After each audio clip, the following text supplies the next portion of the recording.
Well, hello. Welcome back to another exciting edition of Coffee with Steven. So, this week's blog is entitled Away Down South in the Land of Cotton. So many of you know that last week Sandy and I traveled to Alabama to see our daughter Cheney get her wings. She had, after graduating from West Pointe, had branched aviation, has been going through Apache pilot school for the last 2 years. And last week, finally, her class graduated and she was pinned her wings. You might notice that my voice is a little off, and that is primarily because on the flight back, I ended up picking up a cold. Actually, Sandy and I both picked up a cold, and it's been a struggle ever since. But that being said, I did get an opportunity to do two very exciting things that I had not done before. Number one, I got to sit in an Apache helicopter's cockpit, which in and of itself was pretty cool.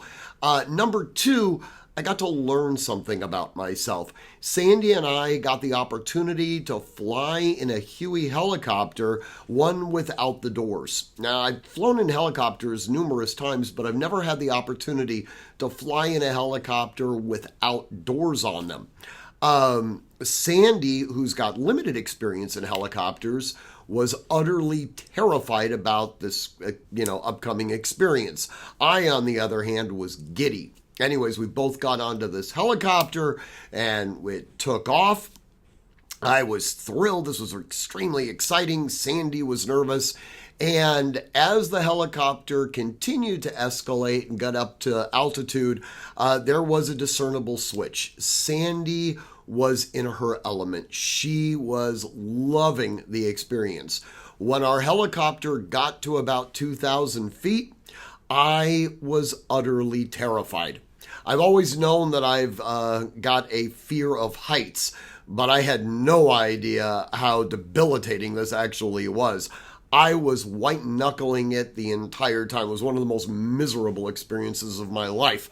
But again, you learn about yourself. Anyways, very, very proud of Cheney for accomplishing this goal and now moving to Fort Campbell in Kentucky. She's actually living in Tennessee, but the Fort Campbell is located in Kentucky, and starting off her career as an Army aviation officer. So anyways, guys, I hope you read the blog, and as always, train constantly, train consistently, train repetitively, and train with purpose. Above all else, stay safe.